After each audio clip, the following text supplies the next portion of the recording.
महबूबा महबूबा महबूबा महबूबा।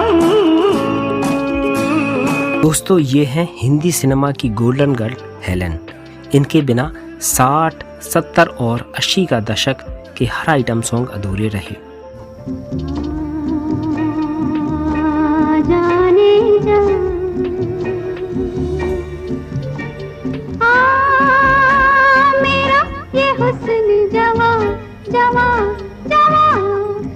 दोस्तों, हिंदी सिनेमा की Cabri queen कही जाने वाली अभिनेत्री हेलेन ने खूबसूरती और अपने अलग तरह के डांस स्टाइल से लाखों लोगों पर एक छत्र राज किया। पिया तू अब तो आजा, शोला सा मन दहके आके बुझा जा। न जाने कितने गानों पर थिरकते हुए हेलेन ने अपनी एनर्जी से डांस के नए पैमाने तय किए। उनकी डांस स्टाइल को आज तक कोई भी कॉपी नहीं कर पाया।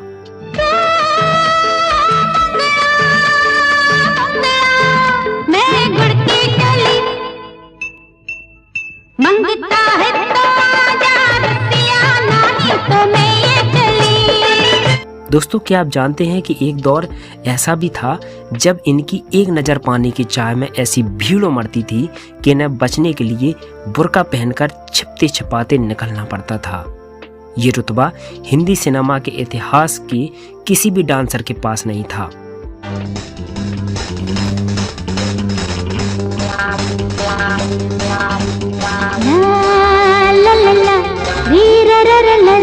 आज की इस वीडियो में हम बात करेंगे फिल्मी पर्दे पर चमचमाते कपड़े पहनकर चेहरे पर मुस्कान लिए नाचती और चकाचौंध नजर आने वाली हेलेन की अंधेरे से भरी जिंदगी की वो दास्तान जिसको सुनकर आपके रोंगटे खड़े हो जाएंगे। पल दो पल की मस्ती है, बस 2 दिन की बस्ती है। दोस्तों, आपको ये पूरा किस्सा मैं सिलसिलेवार तरीके से मैं बताऊंगा, तो वीडियो को आप एंड तक जरूर देखना।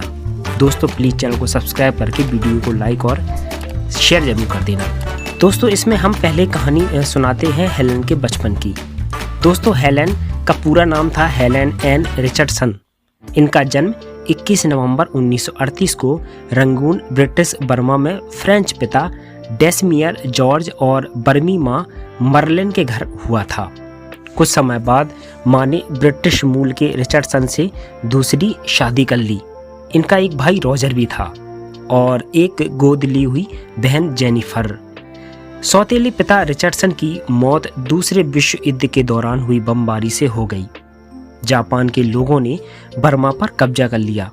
हालात इतने बदतर हो गए कि इनके परिवार को देश से निकाल दिया गया। साल था 1943। इनकी मां गर्भवती थी और एक छोटे भाई और बहन हेलेन को लेकर पैदल बर्मा से असम, भारत के सफर पर निकल पड़ी। दोस्तों, आज ये सफर मैं आपको बताऊं 867 किलोमीटर का है, जिसे पैदल पूरा करने में करीब 178 घंटे आपको चलना पड़ेगा। दोस्तों, उस टाइम न तो कोई सामान था उनके पास, न पैसे, न कपड़े और न कोई खाना। भूखे प्यासे इन मुसाफिरों ने पैदल सड़कों, गांव और जंगल पार किए। भूखमरी और बीमारी असर दिखाती रही और धीरे धीरे साथ चलने वालों की संख्या कम होती चली गई। डॉन, इससे पहले कि पुलिस तुम्हें बांधकर खींचते हुए ले जाए, इससे पहले कि ना जाने तुम्हें कितने मासूमों के खून के बदले में फांसी के तख्ते पर चढ़ा दिया जाए। हेलेन की गर्भवती माँ का रास्ते में ही मिसकैरेज हो गया और भाई की तबीयत और बिगड़ गई। जो आखिर में लोग भारत पहुंचने में कामयाब हुए, उन्हें खुशकिस्मती से ब्रिटिश सैनिकों से मदद मिल गई। सैनिकों ने हेलेन की मां और उनके बच्चों को अस्पताल में भर्ती करवाया। शरीर कंकाल बन चुका था और शरीर पर कई चोट भी थी। भाई ने भी बीमारी से लड़ते हुए दम तोड़ दिया। 2 महीने तक हेलेन, उनकी मां और बहन अस्पताल में ही रहीं। जब हालात सुधरी तो ये कोलकाता आकर बस गए। दोस्तों, कोलकाता में कुछ दिन गुजारने के बाद इनका पूरा परिवार मुंबई पहुंच गया। मां नर्स बन गई, जिन पर हेलेन समेत 4 लोगों का पेट पालने की पूरी जिम्मेदारी थी। नर्सिंग की मामूली कमाई से ना पढ़ाई का खर्च निकल रहा था और ना खाने का। हेलेन बड़ी थी तो उन्होंने ये कमाई की जिम्मेदारी बांटी और 13 साल की उम्र में पढ़ाई छोड़ दी। इनकी एक फैमिली फ्रेंड थी जिसका नाम था कुक्कू। ये हिंदी सिनेमा की डांसर थीं, जिन्हें देखकर हेलन की मां ने भी उन्हें डांसर बनाने का फैसला किया। हेलन को डांस ट्रेनिंग दिलवाई गई, जिसमें कुक्कू ने उनकी पूरी मदद की। कुक्कू ने ही हेलन को 1951 की फिल्म शाविस्तान और आवारा में कोरस डांसर का पहला काम दिलवाया। भीड़ में डांस कर रही हेलन नज़रअंदाज कर दी गई। महीनों तक भीड़ में खड़े रहकर डांस करने के बाद हेलन को लगातार बैकग्राउंड डांसर का काम मिलने लगा। फिल्म दर फिल्म अंदाज निखरता चला गया और अलिफ लैला, हूरे अरब जैसी फिल्मों में ये बतौर सोलो डांसर भी नजर आईं। गर्म है, तेज है, ये निगाहें मेरी। काम आ जाएंगी सर्द आहें। दोस्तों 19 साल की हेलन हावड़ा ब्रिज, जो कि 1958 में आई थी, इसका एक गाना था जिसके बोल थे मेरा नाम चिन चिन चू। मेरा नाम टिन टिन चू, बाबा टिन टिन चू, रात चांदनी में। इस गाने में वो बतौर लीड डांसर नजर आई। ये गाना इनके करियर में बड़ा ब्रेक साबित हुआ और इनके पास लगातार बड़े ऑफर आने लगे। 1958 से 1972 तक हेलन करीब 500 फिल्मों में नजर आई। वहीं 1982 तक ये 600 गानों में नजर आ चुकी थीं। 60, 70 और 80 के दशक की ये इकलौती ऐसी डांसर थीं जिनके बिना कोई आइटम सॉन्ग सोचना भी मुश्किल था। डांसर होने के साथ साथ इन्होंने कई फिल्मों में सपोर्टिंग रोल निभाकर भी खूब तारीफें लूटीं। बतौर सपोर्टिंग लीड इनकी पहली फिल्म चाइना टाउन रही। वहीं 1966 की फिल्म गुमनाम के लिए इन्हें फिल्म फेयर अवार्ड में नॉमिनेशन मिला। इन्हें पहला और इकलौता Filmfare for supporting role award 1980 की फिल्म लहू के दो रंग के लिए मिला। दोस्तों 1970 की पगला कहीं का में हेलन ने एक रेप विक्टिम का इमोशनल रोल प्ले अदा किया। हमको डर है कि तेरी बाहों में हम खुशी से ना आज मर जाएं। कपड़े खुद के डिजाइन किए हुए और मेकअप अपने हाथों से करती थी।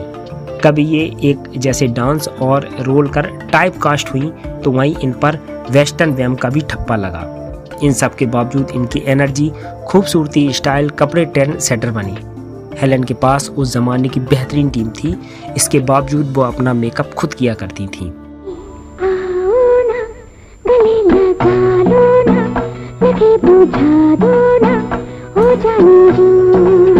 डिजाइनर्स होने के बावजूद स्क्रीन पर नजर आई पंखों, सुनहरी चमकदार झालरों वाले हेलन के कपड़े भी उन्हीं के द्वारा डिजाइन किए हुए होते थे।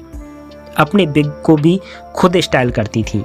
कई बार इनके गाने सिर्फ इसलिए फिल्म में डाले जाते जिससे दर्शक मनोरंजन की चाह में सिनेमा घर तक आ जाएं। हेलन को उस दौर की हिट मशीन यानी फिल्म हिट होने की गारंटी कहना भी गलत नहीं होगा। स्क्रीन राइटर भी इन्हें ही सोचकर कई फिल्मों में गाना डाला करते थे। Golden girl, cabaret queen, star Helen जैसे कई नामों से इन्हें जाना गया। चाहने वाले इतने थे कि भीड़ से बचने के लिए बुर्का पहनकर निकला करती थीं। गीता दत्त और आशा भोसले इनकी आवाज़ रहीं। कई बार इन्होंने चंद मिनटों के स्क्रीन टाइम से ये पूरी फिल्म का अटेंशन ले लिया। दोस्तों अब हम कहानी पर लौट आते हैं, जहां उन्होंने अपने कैरियर की बुलंदियों के समय प्यार को ज़्यादा तवज्जो दी। जिस समय रिलेशनशिप बड़ी बात थी, उस समय हेलन डायरेक्टर प्रेम नारायण अरोड़ा के साथ लिव इन रिलेशनशिप में रहे। चंद महीनों बाद दोनों ने 1957 में शादी की। पीएन अरोड़ा खुद भी एक जानी मानी हस्ती थी, लेकिन उनकी कमाई उस जमाने की स्टार हेलन से कम थी। शादी के कुछ सालों बाद ही प्रेम हेलन को बिना बताए उनकी कमाई लुटाने लगे। धीरे धीरे हेलन को सारी जमा पूंजी खत्म होने लगी। शादीशुदा जिंदगी बचाने के लिए हेलन ने 16 सालों तक खूब संघर्ष किया, लेकिन कामयाब नहीं हुई। पति ने हेलन की पूरी जमा पूंजी खर्च कर दी और उनका घर भी बैंक ने सीज कर दिया। आखिरकार तंग आकर हेलन ने 1974 में अपने 35वें जन्मदिन के दिन पति से तलाक ले लिया। पर्सनल लाइफ का असर प्रोफेशनल जिंदगी पर भी पड़ रहा था। इन्हें काम मिलना भी कम हो गया। कंगाली ऐसी कि हेलन के पास घर का किराया देने तक के पैसे नहीं होते थे। एक समय ऐसा भी आया जब हेलन को सुसाइड के ख्याल आने लगे थे। 1964 की फिल्म काबिल खान की शूटिंग के दौरान हेलेन की मुलाकात राइटर डायरेक्टर सलीम खान से हुई। साथ काम करते हुए सलीम खान हेलेन को पसंद करने लगे, लेकिन वो पहले से शादीशुदा थे और 4 बच्चों के पिता थे। परिस्थितियों के चलते सलीम ने हेलेन को दोस्त के रूप में चुना। हेलेन आर्थिक तंगी का सामना कर रही थीं, तो सलीम उनका सहारा बने। सलीम ने अपनी लिखी फिल्मों ईमान धर्म, डॉन, दोस्ताना और शोले जैसी बड़ी फिल्मों में हेलेन को जगह दिलाई। लहू के 2 रंग फिल्म भी हेलेन को सलीम की मदद से ही मिली थी, जिसके लिए उन्हें बेस्ट सपोर्टिंग एक्टर का फिल्म फेयर अवार्ड मिला था। साथ रहते हुए दोनों ने शादी करने का फैसला किया। दोस्तों, साल 1983 में सलीम से शादी करने के बाद हेलेन का हमेशा के लिए फिल्मी दुनिया को अलविदा कह दिया। सलीम और हेलेन की कोई अपनी संतान नहीं है, हालांकि दोनों की एक बेटी अर्पिता जिनको गोद लिया है। सालों बाद हेलेन ने सलमान खान की फिल्म खामोशी से ही कमबैक किया। इसके अलावा हेलेन हम दिल दे चुके सनम फिल्म में भी सलमान की ऑन स्क्रीन मां का रोल प्ले कर चुकी हैं। इसके अलावा हेलेन हमको दीवाना कर गए, मोहब्बतें जैसी फिल्मों में भी कैमियो करती दिखी हैं। साल 1999 में हेलेन को पद्मश्री से सम्मानित किया गया।